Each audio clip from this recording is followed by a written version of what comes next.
Our fireside chat is not lacking fire today because it started this morning with breaking news out of Doha. So when we talk about NYPD on the front lines of counterterrorism, and I've always been curious about this. As someone unfamiliar with the inner workings of the NYPD. When something like that happens all the way across the world, what synapses fire in the NYPD? Is all terrorism local? All terrorism is local, and the magnetic pull of New York City is profound. In the space-time continuum, we're like the beginnings of the black hole. So our first instinct, of course, is to look very quickly and deeply into what's happened, asking all of our questions. And in this case, we have an officer who is posted in Doha, who we reached into, another one in Tel Aviv, getting real-time reporting from the region, and then coordinating with all of our partners, many of whom are represented in this audience today, but with a particular valence, which is, what does this mean for New York City? What do we need to do to protect our assets, our resources, the citizens of New York here, from what's happening around the world? Repercussions from every global conflict find ripples in our city. And it may not be immediate, it could be medium or long term, but it will be felt. In the immediacy, it is making sure our officers and our colleagues from other agencies are okay. For one, it is the what happened, the intel part, and then it is the surging of resources around the city to harden soft targets. And that is a formula that we've had in place for many years now, but it's moving our heavy weapons teams around. It's making sure that anyone who could be animated by what happened this morning to do something in the same vein in response to and coordination with the possibilities obviously depend on the specifics of what's happened, can't, that it makes it a less hospitable environment. That's today, that's this morning. And then as the hours go on and the days go on, and we're 2 days away from 9/11 and we're a few days away from the UN General Assembly, we think about how our threat posture will change here in the city, what conversations we need to have, what dials of our machine we need to turn in what direction. So that's a lot about the immediate reaction to where do we need to move conspicuous forces to either make the people on the other side of that wall feel safer and more confident, or to deter someone who may be looking to do something. What goes on in the cyber world where you scan for threats out there? What are you looking for on a day like today? The word that people always use is chatter, which is a word that I find often is much more loaded than the reality, but what's the resonance of the activity? And in particular, how is it settling with people who may be subjects of our investigations or maybe aren't but should become? And what sort of electronic tripwires do we have in place so that we will take note? And one of the things that is really important when we are thinking about the crazy, chaotic threat environment that we are all subjected to day to day, regardless of what we do for a living, things impact people in really surprising and idiosyncratic ways. And we see the people who are most influenced by conflicts around the world really surprising these days. You know, not obvious that a young 14-year-old would be watching what happens overseas and say, you know what, I'm going to go shoot up my school based on what I'm seeing unfold in a geopolitical context that I have absolutely no understanding of. And that's increasingly what we're seeing, which makes it harder and harder to predict.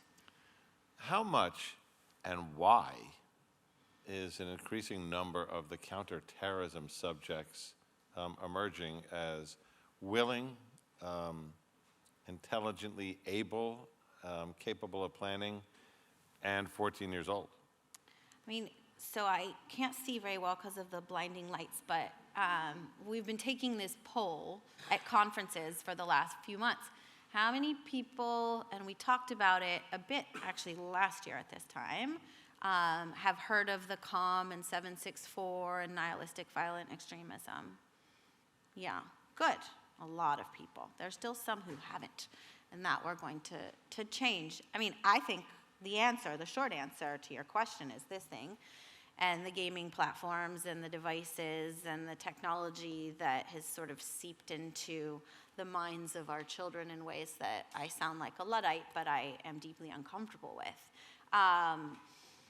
But it's much more complicated, and it has to do with the pandemic and social isolation, and it has to do with this global erosion of norms, lack of trust in institutions.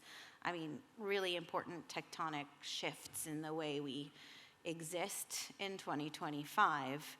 But then also a contagion effect of incredibly viral acts of targeted violence that we see influencing others that may bear very little connection to them. And, I think about Luigi Mangione as a really good example of somebody whose murder went so viral and so mainstream. We're used to, over the last 10 years or so, the impact of the successful ISIS adherent who does the Pulse nightclub shooting and then is lionized by ISIS and then is encouraging other people around the world to follow in his footsteps. But now you have a murder that happens in Midtown Manhattan, and just random people that you meet and talk to at the grocery store are celebrating what's happened. So how did we get there, and how could we not expect that that's going to seep into our kids and their developing brains and how they engage with violence that they're seeing online and desensitization, and then engage in it themselves? Well, we were, in the opening remarks this morning, I touched on kind of a new pace, or God forbid, but what appears to be a new pace of activity from the Washington Jewish Museum shooting 2 weeks later. You've got the Boulder, Colorado Molotov cocktail attack. A couple of weeks after that, you have the guy in Minnesota who's waking up elected officials at night at their homes and gunning them down disguised as a police officer, with a long hit list of names, to, another school shooting in the middle, 345 Park Avenue, in the heart of the most expensive corporate mile on the planet Earth. An individual who drives from Las Vegas to open fire there because of persistent headaches perceived to be from high school football, where he wants to kill the NFL. This can't be the new normal of we're going to do this, because we just did it with a school shooting in a religious school in Minneapolis again last week. Is this the new pace?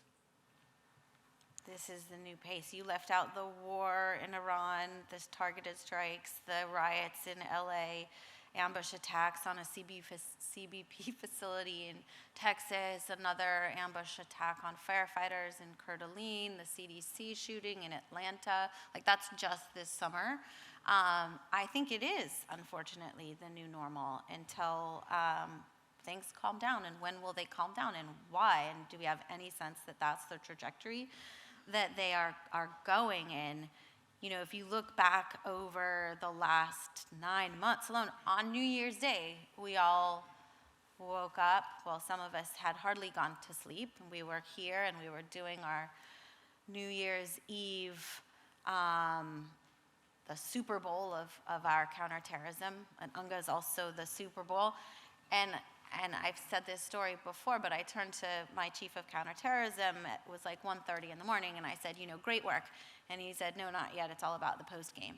And then in a few hours, we saw that unfolding on Bourbon Street, and then also Las Vegas. And the same day, in a much less high-profile incident, but nonetheless devastating, a police officer ambushed by another vehicle ramming incident in New Zealand. And that's 3 major incidents in one day.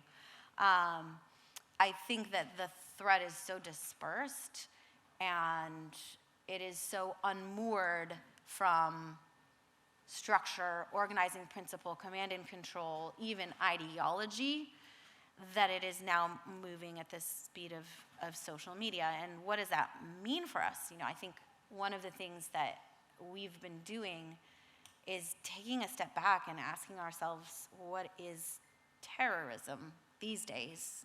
How far has it come in 24 years since 9/11?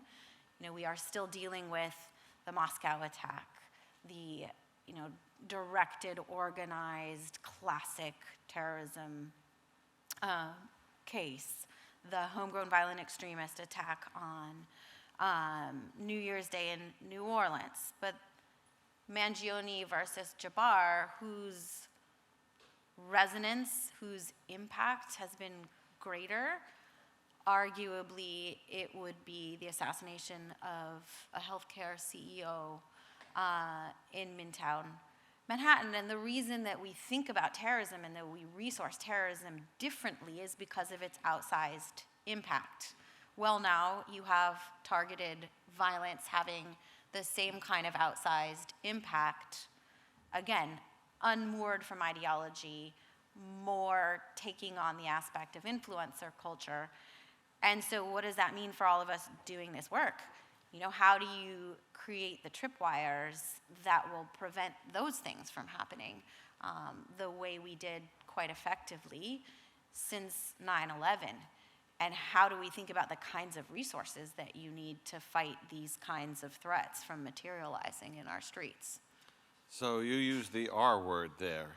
What we've seen on the federal level, particularly in the Beltway, has been a shrinking of counterterrorism resources in places like the NCTC, where analysts were being shifted to other priority subjects, whether it was Russia, China, or other things, because of their depth as analysts, where counterterrorism squads and JTTFs have been part of what gets hit in an FBI office because they're putting out 100 agents a week to assist with immigration violations and taking people into custody.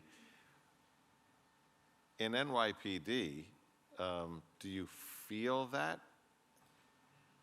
No. You're going to hear from the ADIC tomorrow at this conference, and we've got a great delegation of FBI personnel here. And no, we've been very much full throttle forward as a collective, NYPD, working with our federal counterparts on these issues. And I haven't seen any diminution of resources or certainly focus or prioritization of any of these threats at all. I think that the reality is we can't resource all of our areas when there's 100 of them the way that we could when it was a little bit more organized. When you had this job, it was so much easier.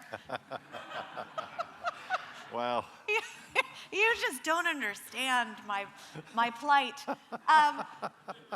But it did feel as though there was some degree of predictability about arc of threat. And obviously it was intense. It was crazy during the 2014 through 16 heyday of ISIS in Syria and Iraq, and there was a lot that was going on. And obviously I'm kidding. If you go back to the early years, you couldn't ask for a more intense and consuming time period. But the resources were there for a reason. I'm actually not kidding.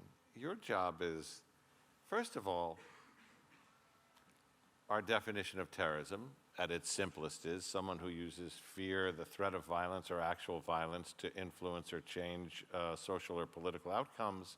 That's an easy definition, but 345 Park Avenue. I want to shoot up the NFL because I believe the problems in my head came from playing football, and even though I never played for the NFL, I believe it's their fault because they were slow to acknowledge that this was a problem. I don't know.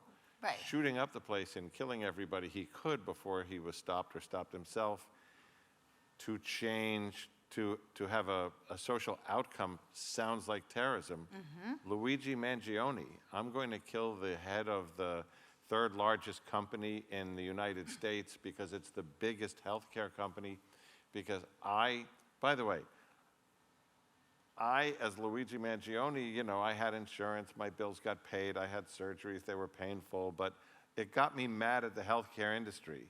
He wasn't exactly one of the ones who suffered at the hands of, you don't have insurance.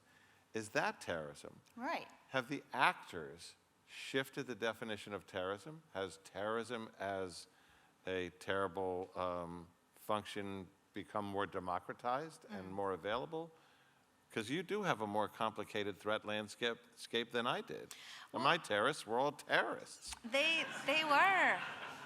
The times were simpler. And if you asked everybody in this audience, and if we took a poll of whether those two incidents should be considered terrorism, I would expect to see a broad degree of divergence. The CDC event as well, is that terrorism? You're trying to bring larger societal awareness to a problem that you believe is best highlighted through violence. Does it have to be about geopolitics or territory or religion or race? Minneapolis, when you've got every grievance a nod to every ideology of hate in the form of names of perpetrators of a broad variety of incidents, written Brenton Tarrant style on your gun. Where do you situate that person? And so to your question about resources and pulling away from this and doing that, how can we prioritize everything, everywhere, all at once? And then you also have good old-fashioned terrorism, very active as well, and thinking in particular about our Iranian threat stream over the last couple of years. And then looking at what's happening in the Middle East and in Gaza, a whole new generation of young people. I wouldn't have expected 20 years ago that I would be spending time looking at Discord of 14-year-olds and worrying about the school shooter / REMV actor, nor would have I expected that Hamas would be on my top tier list of priority threats. And it's not just as it relates to what's happening there, but all these young kids who now knew nothing about Hamas whatsoever before October 7th and are flying their flags all over New York City.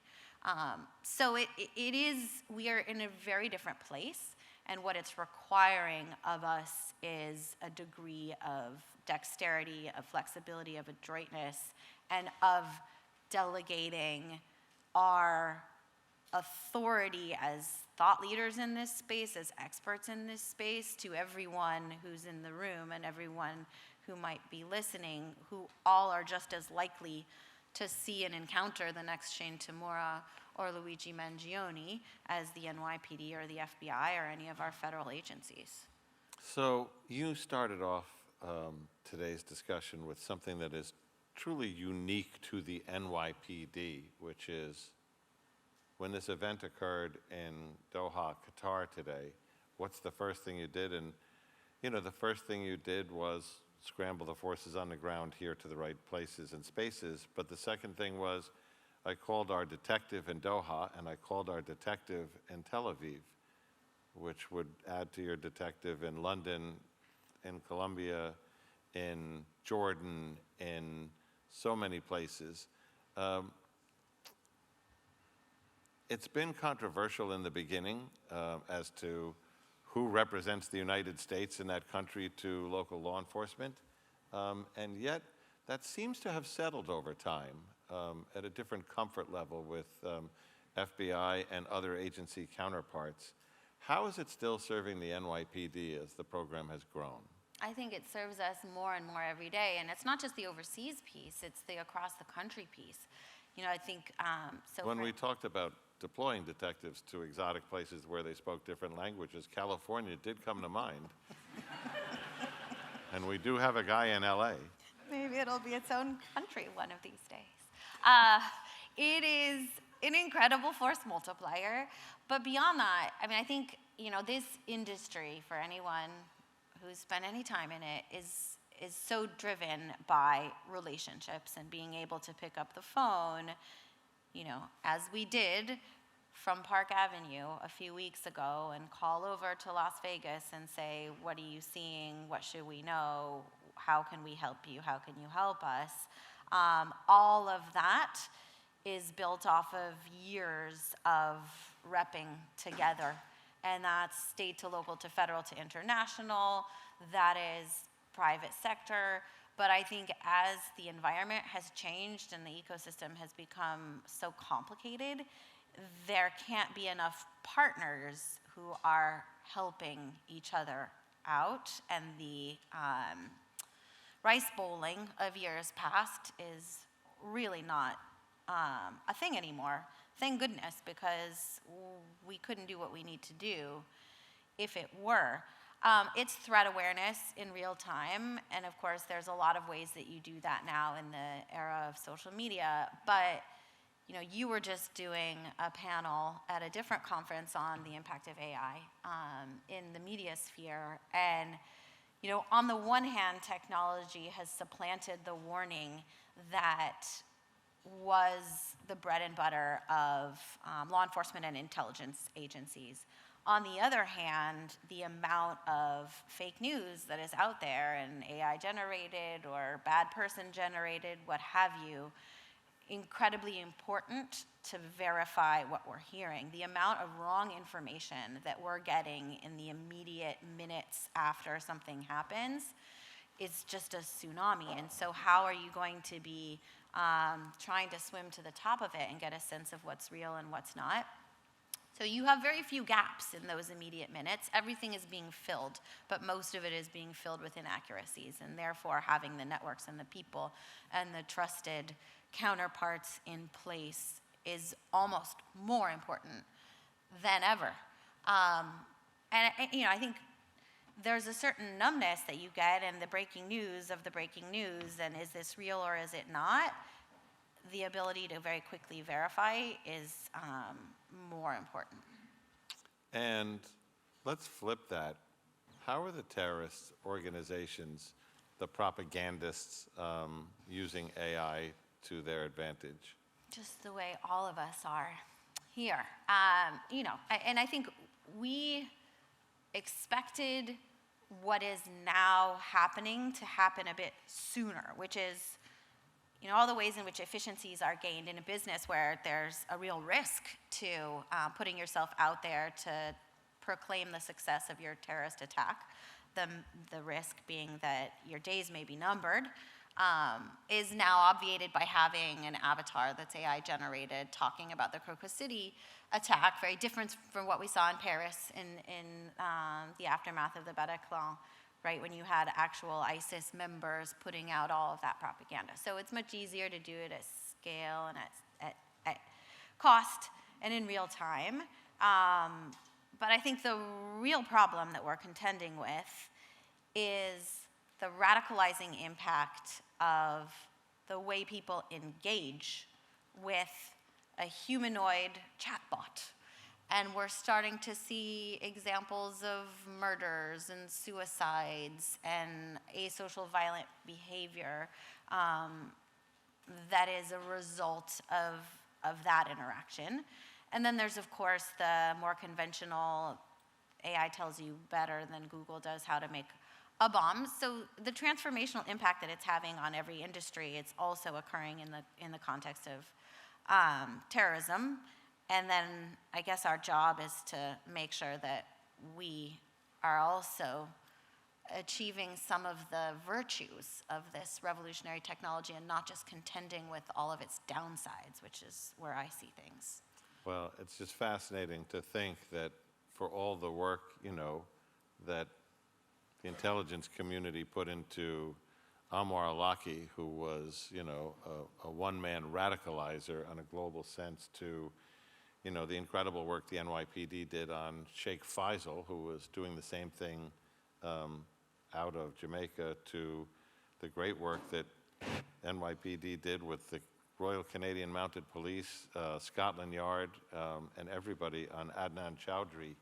You had these inspirational voices that were convincing so many people towards violence and murder successfully, to be replaced by equally convincing electronic creations? TikTok, I mean, truly, we hear from people all the time, I don't need to know the history of what happened overseas because I have everything I need on TikTok.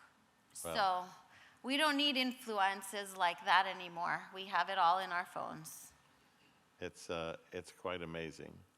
Well, in the last minute that we have, what do you need for the future as you see it, having framed a much wider, more diverse threat environment?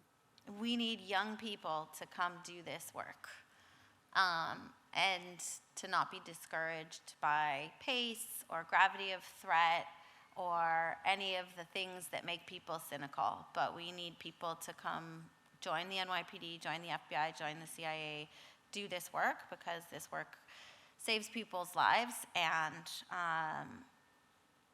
yeah, that's my entreaty is our workforce is, and our partners are the salvation and the way we get through all of it. Well, I can only say, I know how difficult your job is, and you do just tremendous, tremendous work for the city of New York, the people of this city, and by extension, the nation. So for all you young people up there, I'm talking to the balcony, right after you get out of those uniforms, we got a spot for you right here. Thank you very much, and thanks to Rebecca.